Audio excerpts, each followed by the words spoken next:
Korean কোম্পানিতে job করলে যেমন স্যালারিটা অনেক বেশি ভালো পাওয়া যায়, তারপরেও দেখা যায় যে কোরিয়ান অনেক কোম্পানিতে কাজ অনেকটা সহজ বা অনেকটা কঠিন, মোটামুটি কঠিন এরকম অনেক কিছুই পড়ে।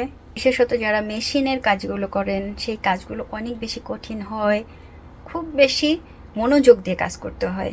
অনেক বেশি মনোযোগ দিয়ে কাজ করতেছেন, কিন্তু তারপরেও কিন্তু মেশিনের কাজগুলো যারা করেন অনেক সময় অনেক ধরনের অ্যাক্সিডেন্ট হয়। কোরিয়ান কোম্পানিতে যারা ভারী কাজগুলো করেন বা মেশিনের কাজগুলো যারা করেন, অনেক কঠিন কাজগুলো যারা করেন, তারা অবশ্যই অনেক অনেক সাবধানতা অবলম্বন করবেন কাজ করার সময়।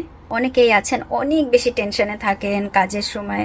আমি সব সময় বলি যে কাজের সময় অন্য কোনো চিন্তা করবেন না, সব সময় চিন্তা করবেন যেন কাজটা ভালোভাবে উঠে যায়। যারা কোরিয়ান কোম্পানিতে জব করেন তাদের পরিবারের জন্য আমার একটা সবচাইতে বিশেষভাবে একটা অনুরোধ থাকবে যে আপনারা যারা পরিবারগতভাবে যারা আছেন তারা অবশ্যই আপনাদের যে সন্তান বা ভাই বোন ছেলে যারাই জব করুক না কেন, স্বামী মানে যেই জব করুক না কেন, তাদেরকে সবসময় বলবেন যে যখন তুমি কাজ করবা বা যখন আপনি কাজ করবেন যে বাড়ির কোনো চিন্তা বা কোনো চিন্তা করবেন না। আর পরিবারে যারা আছেন তারা সবাই অন্তত কোরিয়ান কোম্পানিতে বা যে কোনো কোম্পানিতে বা প্রবাসে যারা জব করেন অন্যান্য কোম্পানিতে বা কাজ করেন তাদেরকে কখনো টেনশনে রাখবেন না, কারণ কাজ করতে করতে অনেকেই অসুস্থ হয়ে পড়তেছেন, অনেকেই চলে যাচ্ছেন।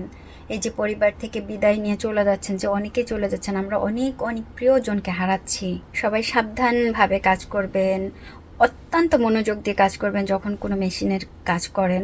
কোরিয়ান কোম্পানির জবগুলো আপনারা অবশ্যই যখন করেন নির্দিষ্ট যে ঘুম টাইম মানে ঘুম শেখান যে ওয়ার্কিং টাইম, ঠিক এই সময়টাতে করার চেষ্টা করবেন। বাইরের যদি কোনো সময়ে মানে কাজের যে সময়টা না, সেই সময় যদি কোনো কাজ আপনারা করে থাকেন, সেই সময় কিন্তু যদি কোনো অ্যাক্সিডেন্ট হয় তাহলে কিন্তু খুব বেশি একটা সাহায্য সহযোগিতাগুলো পাওয়া যায় না। যেমন হাসপাতালের খরচ বা ইন্স্যুরেন্সের থেকে যে সাহায্য সহযোগিতাগুলো, এগুলো কিন্তু পাওয়া যায় না। সুতরাং নির্দিষ্ট যে টাইমটা আছে কাজ করা, সেই টাইমেই আপনারা কাজটা করার চেষ্টা করবেন। আমার দেখা একজন ভাইয়া কোম্পানির নির্দিষ্ট টাইমেই বানজাংনি মানে যিনি দায়িত্বে আছেন কাজের, তিনি ওনাকে বলেছিলেন যে তার সাইকেলে, সে বানজাংনিমের সাইকেলে যেন একটু পাম্প দেওয়া হয়। বাংলাদেশি ভাইয়াটা ওই সাইকেলে পাম্প দিতে গিয়ে তার হাত একেবারে মানে চিরে গেছিলো একেবারে সম্পূর্ণভাবে, ডান হাতটা। তো উনি হাসপাতালে ভর্তি হয়েছিলেন। বানজাংনিমে একটু মোড়ামুড়ি করতেছিলেন যে ওয়ার্কিং টাইম না। তখন তাকে জিজ্ঞাসা করেছিলাম যে ভাইয়া আপনি কি এটা ওয়ার্কিং টাইমে করেছিলেন কিনা।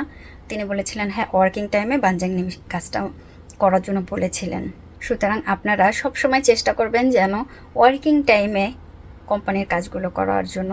যে অন্যান্য কোনো সময় যদি এইরকম কোনো কাজ করেন অ্যাক্সিডেন্ট হয় তাহলে কিন্তু সেই সাহায্য সহযোগিতাটা পাওয়া যায় না। আর সবাই খুব সাবধানে কাজ করবেন, টেনশন নিয়ে কাজ করবেন না, চিন্তা ভাবনা সব কিছু বাইরে রেখে কাজের সময় শুধুমাত্র কাজ করার জন্য চেষ্টা করবেন। সবার শুভকামনায়।